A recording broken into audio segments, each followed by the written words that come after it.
هو الذی خلقکم من نفس واحدۃ، وہی ہے جس نے تمہیں پیدا کیا ایک جان سے، وجعل منہا زوجہا، اور اسی سے بنایا اس کا جوڑا،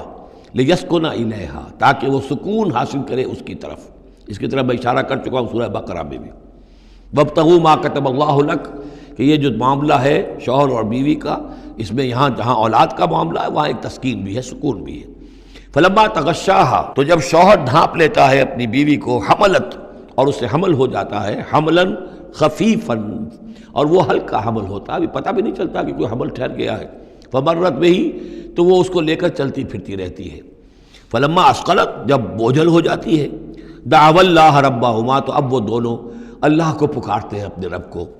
لئن آتیتنا صالحا، اے اللہ اگر یہ بچہ تو ہمیں عطا کر دے گا صحت مند، صحیح، درست، ہر نک سکھ سے صحیح ہو، اس کے تمام اعضاء درست ہوں، لئن آتیتنا صالحا لنکونن من الشاکرین، تو ہم بڑا شکر ادا کریں گے، بڑا ہم تیرا احسان مانیں گے۔ فلما آتاہما صالحا، اور جب اللہ تعالیٰ نے انہیں عطا کر دیا درست بھلا چنگا بچہ، جعلا لہ شرکاء، اب اس میں شریک ٹھہرا دیے، یہ فلاں بزرگ کے مزار پہ میں گئی تھی، یہ ان کی نگاہ کرم ہوئی ہے، اور یہ فلاں جو ہے دیوی کی کرپا ہو گئی ہے کہ جس کی وجہ سے مجھے اولاد مل گئی ہے، دیا اللہ نے، اور اب یہاں پہ اس کے لیے دیوی اور دیوتا یاد آ گئے۔ فتعالی اللہ عما یشرکون، تو اللہ بہت بلند و بالا ہے ان کے شرک سے۔ ایشرکون ما لا یخلق شیئا وہم یخلقون، کیا وہ ان چیزوں کو شریک کر رہے ہیں اللہ کے ساتھ جو کوئی شے تخلیق کرتے ہی نہیں، وہ تو خود مخلوق ہیں۔ فرشتے ہیں تو مخلوق ہیں، جنات ہیں تو مخلوق ہیں، انبیاء ہیں تو مخلوق ہیں، اولیاء اللہ ہیں تو مخلوق ہیں، یہ تو خود مخلوق ہیں، سب کے سب مخلوق ہیں۔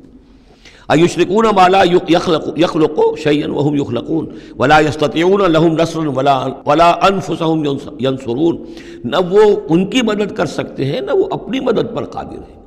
وہ تو سب کے سب جو ہے اللہ کے بندے ہیں۔ ان تدعوہم الی الہدی، اب یہاں پر تدریجاً بات لائی جا رہی ہے ان کو کہ جو ان کے اصل جو ڈیٹیز ان کی ہیں، وہ تو سمجھتے ہیں دیویاں ہیں، دیوتا ہیں، وہ تو اوپر ہیں، وہ تو انویزیبل ہیں، ہم نے ان کے نام پر یہ بت تراش لیے ہیں۔ تو چاہے رادھا کرشنن ہو، چاہے کوئی اور فلسفی ہو، وہ کہے گا یہ کہ ہم ان بتوں کو نہیں پوج رہے، ہم بھی جانتے ہیں یہ پتھر ہے، پتھر کے سوائے میں کیا ہے، یہ نہ دیکھ سکتے ہیں نہ چل سکتے ہیں، پتھر ہیں۔ لیکن عام طور پر ان کے ہاں آدمی جو ہے عوام کی سطح پر، وہ پھر انہی کو سمجھ بیٹھتا ہے کہ یہی ہے، اور چومتا ہے، چاٹتا ہے، جو بھی کرتا ہے، ان کا دھون پیتا ہے، ان کے سامنے ڈنڈوت کرتا ہے، ان کے سامنے جو ہے حلوے مانڈے پیش کرتا ہے، تو عوامی سطح پر ذہن میں یہی آ جاتا ہے کہ یہی ہیں معبود جن کو کہ ہم پوج رہے ہیں، اور انہی کے اندر قدرت ہے ہماری مشکل کشائی کی۔ اب ادھر رخ آ رہا ہے، ان تدعوہم الی الہدی، اگر تم پکارو انہیں ہدایت کے لیے کہ تمہیں راستہ دکھا دیں، لا یتبعوکم، وہ تمہاری طرف توجہ ہی نہیں کر سکیں گے، سواء علیکم ادعوتموہم ام انتم صامتون، برابر ہے تم پر کہ تم انہیں پکارو یا خاموش رہو۔ ان الذین تدعون من دون اللہ عباد امثالکم، ہاں جنہیں تم پکار رہے ہو، جنہیں دیوتا اور دیوی بنا لیا ہے، فرشتے ہیں یا اولیاء اللہ ہیں، وہ بھی تمہاری طرح کے بندے ہیں، عباد امثالکم، وہ تمہاری طرح کے بندے ہیں، فادعوہم فلیستجیبوا لکم ان کنتم صادقین، تو پکارو ان کو اور پھر دیکھو اگر تم سچے ہو تو پھر ان کی طرف سے تمہیں کوئی جواب ملنا چاہیے، کوئی وحی آنی چاہیے۔ لیکن یہ کہ ہم نے تو انہیں تمہاری اس، بلکہ آئے گا قرآن مجید میں آگے چل کر کہ وہ کہیں گے کہ ہم تو غافل تھے، ہمیں تو پتہ نہیں تھا کہ تم ہمیں پکارتے رہے، ہمیں ہماری دعائی دیتے رہے اور ہم سے مانگتے رہے، یا شیخ عبد القادر جیلانی شیئا للہ، ہمیں کیا پتہ تم نے یہ ہمارے ساتھ حماقتیں کی ہیں، ہمیں تو کوئی معلوم نہیں، تو وہ تو کہیں گے غافل ہیں ہم۔ اب یہاں بتوں کی طرف اشارہ ہو رہا ہے، ام لہم ارجل یمشون بہا، کیا ان کے پاؤں ہیں، تم نے بنا تو دیے پاؤں، کیا چلتے بھی ہیں ان سے؟ ام لہم ایدین یبطشون بہا، ہاتھ بھی تم نے بنا دیے ان کے، لیکن کیا یہ اس سے پکڑ بھی سکتے ہیں؟ ام لہم اعین یبصرون بہا، کیا ان کی آنکھیں ہیں جن سے یہ دیکھتے ہوں؟ ام لہم آذان یسمعون بہا، یا ان کے جو کان ہیں ان سے یہ سنتے ہیں؟ قل ادعوا شرکاءکم، اے نبی اب کہہ دیجئے، اب یہ قول فیصل ہے، جیسے حضرت ابراہیم سے کہلوا دیا گیا تھا، انی بریء مما تشرکون، اور تم جو بھی کچھ تمہارے یہ معبود ہیں جو میرا بگاڑنا چاہیں بگاڑ لیں، مجھے کوئی خوف نہیں۔ قل ادعوا شرکاءکم، اے نبی ان سے کہہ دیے پکار لو اپنے سارے شریکوں کو، ثم کیدون، اور پھر میرے خلاف جو چالیں چل سکتے ہو چل لو، جو بھی اقدام کر سکتے ہو کر لو، فلا تنظرون، مجھے کوئی مہلت نہ دو، میں تم سے کوئی درخواست نہیں کرتا کہ میرے ساتھ نرمی کرو، مجھے مہلت دو، جو بگاڑ سکتے ہو بگاڑ لو اپنے سارے معبودوں کو پکار کر۔ ان ولی اللہ الذی نزل الکتاب، میرا ولی، میرا پشت پناہ، میرا مددگار، میرا حمایتی، میرا حفاظت کرنے والا وہ اللہ ہے جس نے یہ کتاب مجھ پر نازل کی ہے۔ وَهُوَ يَتَوَلَّى الصَّالِحِينَ، اور وہ اپنے صالح بندوں کا ولی ہے، ان کا ساتھی ہے، مددگار ہے، پشت پناہ ہے۔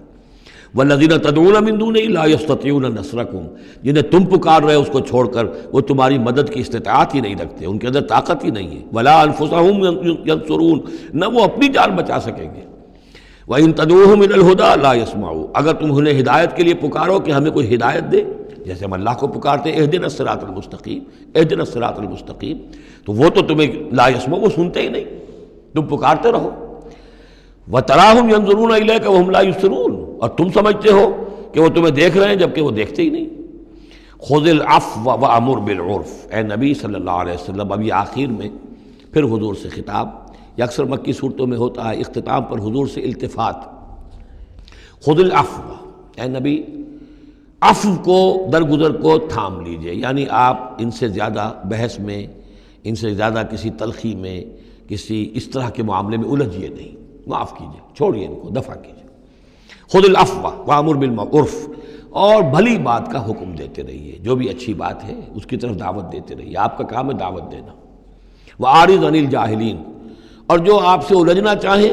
ان سے اعراض کیجئے، خام خواہ، جیسے کہ آگے آئے گا سورہ فرقان میں، وَإِذَا خَاطَبَهُمُ الْجَاهِلُونَ قَالُوا سَلَامًا، جب جاہل الجھنا چاہتے ہیں ان عباد الرحمن سے، وہ کہتے ہیں سلام، ہم آپ سے لا نبتغی الجاہلین، ہم جاہلوں کے سر نہیں لگنا چاہتے، منہ نہیں آنا چاہتے۔ تو فرمایا آپ یہ تین الفاظ آئے ہیں، خُذِ الْعَفْوَ، یہ ایک داعی کے لیے بڑی بنیادی چیزیں ہیں، معاف کرتے رہنا، درگزر کرتے رہنا۔ وَأَمُرْ بِالْمَعْرُوفِ وَبِالْعُرْفِ، اور بھلی بات کا، اچھی بات کا حکم دیتے رہنا۔ وَأَعْرِضْ عَنِ الْجَاهِلِينَ، اور جو الجھنا چاہیں، جاہل ہوں، جو جذباتی لوگ ہیں، مشتعل مزاج ہیں، ان سے اعراض۔ وَإِمَّا يَنزَغَنَّكَ مِنَ الشَّيْطَانِ نَزْغٌ، اور اگر کبھی کوئی چھوت لگ ہی جائے آپ کو شیطان کی طرف سے، نزع کھینچ لینا، نزغ مس کر جانا، چھو جانا، چھوت، عین اور غین کا یہ فرق ہو گیا، یعنی یہ کہ کبھی آپ کو غصہ آئی جائے، آخر ظاہر بات ہے بربنائے طبع بشری، کبھی غصہ آئی جاتا ہے، آخر آئی گیا تھا حضور کو غزوہ احد میں، کیف یہدی اللہ قوما خضبوا وجہ نبیہم بالدم، کیسے اللہ ہدایت دے گا اس قوم کو جس نے اپنے نبی کے چہرے کو خون سے رنگ دیا، غصہ آ گیا تھا۔ لیس لک من الامر، اے نبی آپ کے ہاتھ میں اختیار نہیں ہے، ہدایت اور ضلالت کا اختیار ہمارے ہاتھ میں ہے۔ اسی طریقے سے اے نبی اگر کبھی غصہ آ جائے، فرمایا وَإِمَّا يَنزَغَنَّكَ مِنَ الشَّيْطَانِ نَزْغٌ فَاسْتَعِذْ بِاللَّهِ، فوراً اللہ کی پناہ طلب کرو، إِنَّهُ سَمِيعٌ عَلِيمٌ، اور یہ پھر آگے چل کر حامیم السجدہ میں بھی یہ آیت آئے گی، إِنَّهُ هُوَ السَّمِيعُ الْعَلِيمُ، یقیناً وہی ہے سب کچھ سننے والا اور سب کچھ جاننے والا۔ إِنَّ الَّذِينَ اتَّقَوْا إِذَا مَسَّهُمْ طَائِفٌ مِّنَ الشَّيْطَانِ تَذَكَّرُوا، اور یہی روش ہے تقوی والوں کی، جن لوگوں کے اندر تقوی ہوتا ہے، جب ان پر کوئی گزر ہو جاتا ہے شیطان کے کسی سائے کا، اذا مسہم طائف من الشیطان، شیطان کا کوئی ان کے اوپر گزر ہو گیا، کوئی سایہ پڑ گیا، تذکروا، فوراً وہ چوکنے ہو جاتے ہیں، فوراً ہوش میں آ جاتے ہیں کہ یہ کیا ہوا، ہم پر کچھ اثر پڑ گیا تھا، کچھ عارضی طور پر کچھ غفلت سے طاری ہو گئی تھی، جیسے کہ خود حضور فرماتے ہیں صلی اللہ علیہ وسلم، انہ لا یغان علی قلبی، میرے دل پر بھی کبھی کبھی حجاب سا آ جاتا ہے، وَإِنِّي لَأَسْتَغْفِرُ اللَّهَ 70 مرة فی کل یوم، اور میں روزانہ 70 مرتبہ اللہ سے استغفار کرتا ہوں۔ لیکن یہ سمجھ لیجئے کہ ہمارے دل کے اوپر حجاب وہ بہت اور شے ہے، اور حضور کے قلب مبارک پر حجاب، آپ کے قلب مبارک کا حجاب جو ہے وہ ہماری 100 حضوریوں، لاکھوں حضوریوں سے بڑھ کر جو ہے وہ حضوری کے درجے میں ہوگا۔ لیکن جو انٹینسٹی ہے، جو تعلق مع اللہ کی انٹینسٹی ہے، اس میں ذرا سی کمی بھی آ گئی ہے تو اس سے حضور نے تعبیر کیا کہ میرے بھی دل پر کبھی کبھی حجاب آ جاتا ہے، انہ لا یغان علی قلبی، انٹینسٹی تو کم ہو گئی نا، یہ بجلی جس پاور کی ہے ذرا سی کم ہو جائے گی تو ایک دفعہ تو آپ کو محسوس ہوگا اندھیرا ہو گیا، حالانکہ بجلی ہے، روشنی ہے، اندھیرا نہیں ہوا ہے، لیکن اس کی پاور کم ہوئی ہے۔ تو فرمایا کہ انہ لا یغان علی قلبی وانی لاستغفر اللہ 70 مرة فی کل یوم۔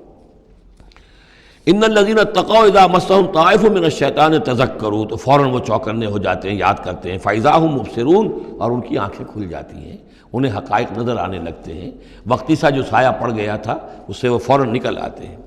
وَإِخْوَانُهُمْ يَمُدُّونَهُمْ، باقی جو شیطانوں کے بھائی ہیں انہیں شیطان گھسیٹ کر لے جاتے ہیں، فی الغی، وہ اس کجی کے اندر وہ گھسیٹتے ہوئے دور تک پہنچاتے ہیں، جیسے بلعم بن باعورہ کو پہنچایا کہ اسے آخری حد تک پہنچا کر دم لیا۔ تو شیطانوں کا جو ولی ہوگا پھر شیطان کا تو اس کے اوپر زور چلے گا، لیکن جو اللہ کے بندے ہیں ان پر تو شیطان کا اختیار ہے ہی نہیں۔ وہ تو یہ کہ جیسے ہی ذرا سا ان کے اوپر کوئی اثر پڑا بھی، کوئی سایہ سا آیا بھی تو فوراً چونک گئے اور اللہ کی طرف متوجہ ہو گئے۔ ثم لا یخسرون، پھر وہ کمی نہیں کرتے، اسے آخری منزل جو ہے گمراہی کی وہاں تک پہنچا کر رہتے ہیں۔ وَإِذَا لَمْ تَأْتِهِمْ بِآیَةٍ، اب دیکھیے یہ عمود ان دونوں صورتوں کا، خاص طور پر انعام کا، آیت لاؤ، نشانی لاؤ، معجزہ دکھاؤ، نبوت منوانا چاہتے ہو، رسالت منوانا چاہتے ہو تو دکھاؤ معجزہ، حصی معجزہ، جیسے موسیٰ کو ملے، جیسے عیسیٰ کو ملے، وغیرہ وغیرہ۔ اب اس کو سم اپ کر رہے ہیں، وَإِذَا لَمْ تَأْتِهِمْ بِآیَةٍ، اے نبی جب آپ ان کے پاس کوئی معجزہ نہیں لائے، قالوا، انہوں نے کہا لولا اجتبیتہا، کیوں نہیں کوئی چن کر لے آتے، کہیں سے چھانٹ کر لے آتے، تو اب تمہارا دعویٰ یہ ہے تم اللہ کے رسول ہو، محبوب ہو، تو کیا وجہ ہے، کیوں رہ گئے، کس وجہ سے؟ لولا اجتبیتہا، کہیں سے کوئی چھانٹی کر کے، کہیں سے کوشش کر کے لے آتے۔ قل انما اتبع ما یوحی الی، اس زمن میں ایک واقعہ میں نے پڑھا تھا، یہ تفسیر کبیر میں، امام راضی کی تفسیر میں، کہ حضور کے ایک پھپھی زاد بھائی تھے، اگرچہ وہ ایمان نہیں لائے تھے لیکن حضور سے ہمدردی رکھتے تھے، ساتھ رہتے تھے، تعاون کرتے تھے، جہاں کہیں حضور جاتے تھے دل میں نرمی تھی ان کے، اور امید تھی حضور کو کہ حضور ایمان لے آئیں گے۔ لیکن جب آخری معاملہ یہ ہوا کہ جو سرداران قریش تھے انہوں نے گویا کہ ان کے اپنے زوم میں انہوں نے حجت قائم کر دی، اے نبی یہ معجزہ دکھا دو، اے محمد چلو مان لیں گے، چلو یہ نہیں دکھا سکتے یہ دکھا دو، یہ نہیں دکھا سکتے یہ دکھا دو، وہ سب سورہ بنی اسرائیل میں آئے گا۔ تو جب یہ ساری باتیں حضور نے کرنی میرے اختیار میں نہیں ہے، یہ تو اللہ تعالیٰ کا فیصلہ ہے، اللہ جب چاہے گا دکھائے گا، میرے اختیار میں نہیں ہے۔ تو پھر وہاں سے حضور جب اٹھے، سب وہاں تو شور مچ گیا، پھر ظاہر بات ہے کہ وہ تو تالی پٹ گئی ہوگی کہ بس رہ گئے ان کی، اب تو یہ تو ہمارے جو عوام ہیں انہوں نے کہا ہوگا کہ ہمارے سردار تو جیت گئے، اس لیے کہ یہ تو ناکام رہ گئے، انہوں نے تو آخری درجے میں کہہ دیا یہ نہیں دکھا سکتے یہ دکھا دو، یہ نہیں دکھا سکتے یہ دکھا دو، یہ معجزہ نہیں تو یہ دکھا دو، یہ نہیں تو یہ دکھا دو، کوئی بھی نہیں دکھا سکتے۔ تو اس کے بعد جب حضور کے ساتھ وہاں سے حضور دل گرفتہ ہو کر اٹھے اور آئے تو ساتھ وہ پھوپھی زاد بھائی بھی تھا، اس نے کہا کہ محمد آج تو آپ کی قوم نے آپ پر حجت قائم کر دی ہے، اب میں آپ کا ساتھ نہیں دے سکتا۔ یعنی یہ ہے کہ جو اثر پڑتا تھا لوگوں کے اوپر کہ اب تو حجت آپ پر قائم ہے، تو جس کو میں نے کہا تھا سورہ انعام کا وہ مقام کہ ان کان کبر علیک اعراضهم فان استطعت فتبتغی نفقا فی الارض او سلما فی السماء فتاتیہم بآیہ، اے نبی اگر آپ پر بہت بھاری گزر رہا ہے، شاق گزر رہا ہے ان کا اعراض، تو اگر آپ میں طاقت ہے تو کہیں زمین میں سرنگ لگا لیجئے، کہیں آسمان پر سیڑھی لگا لیجئے، اور کہیں سے جہاں سے آپ لا سکتے ہو لے آئیے، ہم نہیں دکھائیں گے۔ تو واقعہ یہ ہے کہ انسان اس کو اپنے اوپر طاری کرے، اس صورتحال میں ویژولائز کرے اپنے آپ کو، تو کس قدر ضیق میں اس وقت محمد الرسول اللہ صلی اللہ علیہ وسلم کی شخصیت آ چکی تھی۔ وَإِذَا لَمْ تَأْتِهِمْ بِآیَةٍ، اور جب آپ نہیں لائے ان کے پاس کوئی نشانی، قَالُوا لَوْلَا اجْتَبَیْتَهَا، کیوں نہیں لے آئے کہیں سے؟ قُلْ إِنَّمَا أَتَّبِعُ مَا يُوحَىٰ إِلَيَّ، کہہ دیجئے میری حیثیت تو صرف یہ ہے کہ میں پیروی کر رہا ہوں اس کی کہ جو میری طرف وحی کی جا رہی ہے، اس سے بڑا میں نے دعویٰ نہیں کیا، نہ خدائی کا، نہ کوئی علم غیب کا دعویٰ کیا، نہ میں نے یہ کہا کہ اللہ کے خزانے میرے دست تصرف میں ہیں، میں نے کوئی دعویٰ نہیں کیا۔ ھذا بصائر من ربکم، اور یہ تمہارے رب کی طرف سے بصیرت افروز باتیں ہیں جو میں تمہارے سامنے پیش کر رہا ہوں،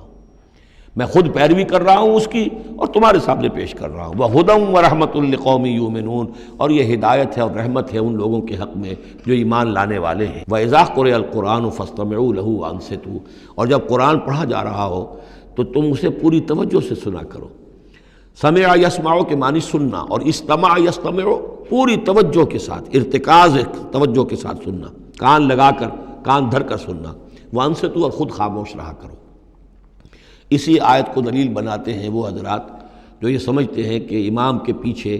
جہری قرأت میں پڑھنا نہیں چاہیے، اس لیے کہ ظاہر بات ہے کہ جب امام پڑھ رہا ہے تو آپ کو پوری توجہ سے امام کی قرأت کو سننا چاہیے۔ خود پڑھنے کی طرف توجہ کریں گے تو پھر اس کے سننے کی طرف توجہ جو ہے وہ نہیں رہے گی۔ اور یہاں خاص حکم بھی ہے انصتوا، خود خاموش رہو، لعلکم ترحمون، تاکہ تم پر رحم کیا جائے۔ واذکر ربک فی نفسک تضرعا وخیفا ودون الجہر من القول بالغدو والآصال، اور اپنے رب کو یاد کرتے رہا کرو اپنے جی ہی جی میں، تضرعا، عاجزی کرتے ہوئے، گڑ گڑاتے ہوئے۔ اس عاجزی اور گڑ گڑانے کی انتہا ہے وہ دعا جو میں نے نقل کی ہے، جو مسلمانوں پر قرآن مجید کے حقوق کے نام سے میرا کتاب چاہے اس کے آخر میں مقام عبدیت، اللہم انی عبدک وابن عبدک وابن امتک فی قبضتک ناصیتی بیدک ماض فی حکمک عدل فی قضاؤک۔ اے اللہ میں تیرا بندہ ہوں، غلام ہوں، میرا باپ بھی تیرا بندہ اور غلام تھا، میری ماں تیری ادنا کنیز تھی، میں تیرے قبضۂ قدرت میں ہوں، میرے پورے وجود میں تیرا ہی حکم جاری و ساری ہے، اور تو جو بھی میرے بارے میں فیصلہ کرے عدل فی قضاؤک، وہ یقیناً حق پر اور عدل پر مبنی ہے۔ یہ عاجزی۔ اسألک بکل اسم هو لک، میں تجھ سے درخواست کر رہا ہوں تیرے ہر نام کے حوالے سے تیرا ہے، علمتہ احدا من خلقک، جو تو نے کسی اپنی مخلوق کو سکھایا، او انزلتہ فی کتابک، یا اپنا نام تو نے اپنی کسی کتاب میں نازل فرمایا، اب استاثرت بہ فی مکنون الغیب عندک، یا اپنے اس نام کو تو نے اپنے پاس ہی غیب میں ہی کہیں چھپا کر رکھا ہوا ہے، خزانہ بنایا ہوا ہے۔ میں ان تمام ناموں کے حوالوں سے حوالے اور واسطے سے تم آپ سے درخواست کرتا ہوں ان تجعل القرآن ربیع قلبی و نور صدری و جلاء حزنی و ذہاب ہمی و غمی، قرآن کو میرے سینے کا نور بنا دے، میرے دل کا سرور بنا دے، میرے تفکرات کا ازالے کا ذریعہ بنا دے، میرے غموں کا اور تفکرات اور جو بھی پریشانیاں ہیں ان کے ازالے کا ذریعہ بنا دے۔ یہ ہے دعا محمد رسول اللہ کی۔ اب خاص طور پر چونکہ آیت پہلے آ گئی تھی وَإِذَا قُرِئَ الْقُرْآنُ فَاسْتَمِعُوا لَهُ وَأَنصِتُوا، تو اسی کے حوالے سے یہ دعا جو ہے یہ خاص طور پر جو ہے مسلمانوں پر قرآن مجید کے حقوق اور کیا عظمت قرآن کی ہے کہ اللہ تعالیٰ سے جو سوال کر رہے ہیں حضور کہ قرآن کو ان تجعل القرآن ربیع قلبی و نور صدری، میرے سینے کا نور، میرے دل کی بہار بنا دے۔ وَاذْكُرْ رَبَّكَ فِي نَفْسِكَ تَضَرُّعًا وَخِيفًا، اور یاد کرتے رہا کرو اپنے رب کو اپنے جی میں گڑ گڑاتے ہوئے، عاجزی کے ساتھ، اور خیفہ، خوف کے ساتھ، دون الجہر من القول، اور بلند آواز سے نہیں، پست آواز سے۔ لیکن یہ ضرور ہے کہ آدمی دعا مانگے تو ایسے مانگے کہ خود سن لے۔ اس میں یہ ہوتا ہے کہ ایک تو دعا وہ مانگ رہا ہے، ایک اس کی سماعت بھی اس دعا سے استفادہ کرتی ہے۔ نماز میں بھی اگر اکیلا انسان نماز پڑھ رہا ہو تنہا، تو جو رکعتیں ہیں چاہے سری بھی ہوں ان کو ایسا ضرور پڑھے کہ جیسے خود وہ سن رہا ہے، اس حد تک جو ہے تاکہ وہ نماز میں جو پڑھ رہا ہے اس کے ساتھ اس کی سماعت بھی اس سے مستفید اور مستنیر ہوتی چلی جائے۔ بالغدو والآصال، اور یہ آپ ذکر کرتے رہے اللہ کا اپنے جی میں عاجزی کے ساتھ اور خوف کے ساتھ، اور یہ کہ زیادہ بلند آواز سے نہیں بلکہ پست آواز سے، صبح کے وقت بھی اور شام کے اوقات میں بھی۔ جیسے میں نے توجہ دلائی تھی سورہ نام کے شروع میں، نور ہمیشہ قرآن میں واحد آئے گا، ظلمات ہمیشہ جمع، اسی طرح غدو یہ ہمیشہ ایک، اور آصال اصیل کی جمع ہے، یعنی شام کے اوقات۔ اور اس میں اشارہ ہے کہ صبح کی نماز ایک ہی ہے جو اللہ تعالیٰ نے فرض رکھی ہے، اور جیسے ہی لدلوک الشمس الی غسق اللیل، سورج ذرا ڈھلنا شروع ہوتا ہے، مغرب کی طرف ذرا اترنا شروع ہوتا ہے، وہاں سے لے کے پے بپے نمازیں ہیں، ظہر ہے، عصر ہے، مغرب ہے، عشاء ہے، تو یہ جو ہے یہ آصال جمع کا صیغہ ہے۔ بالغدو والآصال، غدو والآصال، ولا تکن من الغافلین، اور غافلوں میں سے نہ ہو جائیے۔ ان الذین عند ربک،